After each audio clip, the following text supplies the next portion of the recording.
I was born in Clarewood, Durban, and we referred to Clarewood as the slums because for many years, long into the 80s, there was no sewerage system in Clarewood.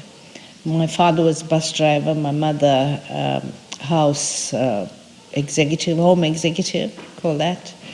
And both my parents were totally committed to educating all their children. There were 8 of us, and they treated all their children equally, didn't discriminate against girls, refused and stood up to pressure from members of the community who followed the practice of early marriage for girls of Indian origin. But my parents resisted that, and so all of us were educated. I went to school in Clarewood. It was segregated for Indians only, first girls' school, and then the co-educational school for boys and girls, Clarewood High. This was an experiment. Everybody was very concerned about having teenage girls and boys together. And some parents said that they trusted the fact that they saw me walking with my head down, alone, going straight home. So that was a good example, and they learned to trust the institution.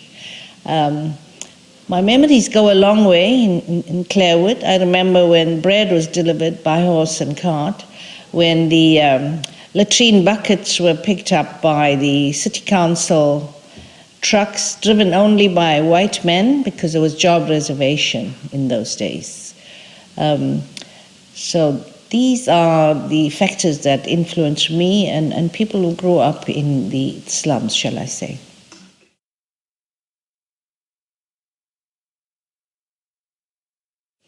Well, I am based in Geneva, Switzerland. That's where my office is. And I received this email. It was sent on my personal email. Let me begin by saying I do receive many awards and citations. This particularly pleased me. I like the initiative taken by the city to compile a history and a positive history of the city of Durban and the people who contributed to the city. And so I feel deeply honored. I'm also very pleased when people recognize, shall I say, local heroes. There's too much about going after Hollywood and heroes recognized in other countries. We have our own, and it could be just an ordinary person playing a heroic role. So I'm deeply touched.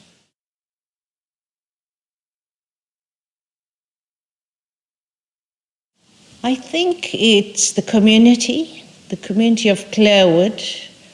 All those poor parents collected money to send me to university. I was impressed by the dynamics in the community. I was 10 years old and I was taking part in public speech contests organized by community associations. So from early life, your not only parental values, but the fact that the community cared about children and their future is what inspired me. And with that kind of trust placed in you, you know that you have to study. When they raised the bursary for me to enter university, I felt I had a responsibility to take my studies seriously. May I say, in the context of the university education, I am deeply indebted to the City Council of Durban that offered scholarships. I was one of the recipients over 3 years, and these 2 bursaries enabled me to complete my BA and LLB. So really, it's the city also making a contribution and investing in their young people of all color. Obviously, all the early groundings influence us, and you never forget where you came from, and you always know that you have to help to lift others. So this is not, you don't end up pursuing a personal career. That's easy to do. A personal career, making a lot of money. I decided I wanted to be a lawyer because it was very important for people like me, and people of color in South Africa, to know what their rights are. And later in the courtrooms, I used these arguments of natural justice. I didn't know about international standards then, but later, through postgraduate work, I picked up on this and used this in the court cases in South Africa. So really, let me say, it's the context of growing up in South Africa that makes me different from many people in my own category internationally.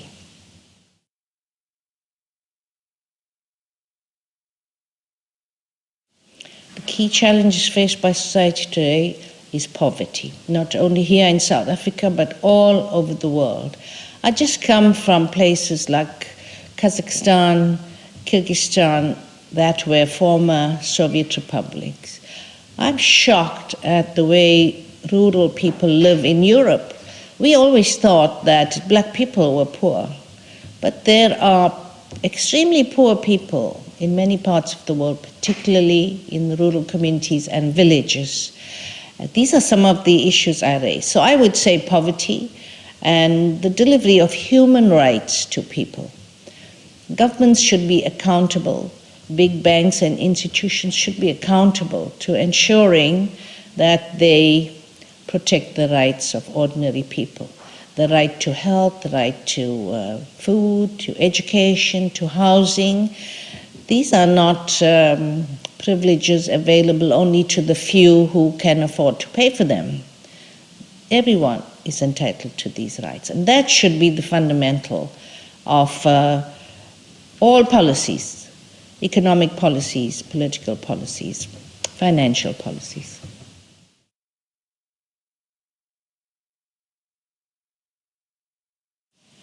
Well, I received many awards as a child. I received the university award for the best first-year student. So these are all incremental steps that inspired me.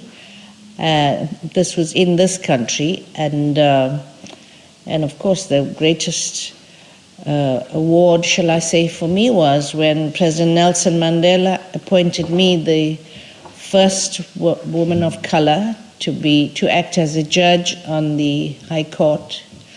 And he called me personally here in my home and told me, "This gives me great joy. I hope it becomes permanent." It struck me immediately that he didn't say, "I'm trying you out, this is the first time, you have to do well, don't let me down." It was just his confidence and him saying it gives him joy. So those are some of my national awards. I have honorary degrees from about 13 to 15 universities, both here and internationally.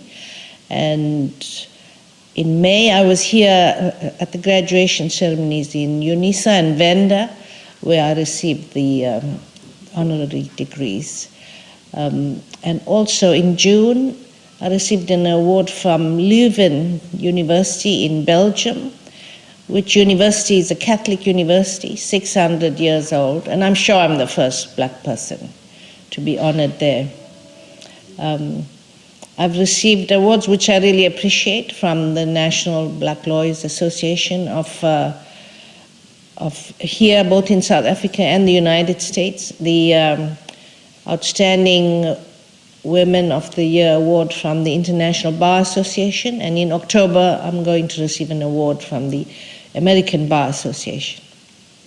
I have awards from the International Women Judges.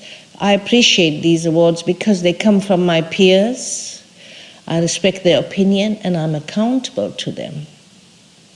So to me, this is an endorsement that I'm doing my work correctly.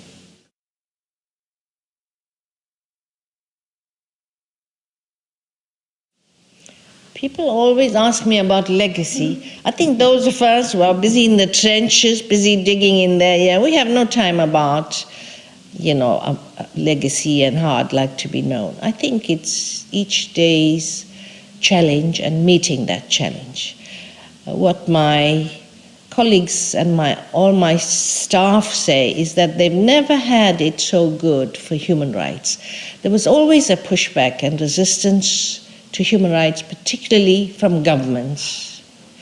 And this has changed so much that I have been invited by the United Nations Security Council to address them on human rights issues, for instance, on Syria, Libya, Sudan, South Sudan, and the occupied Palestinian territories.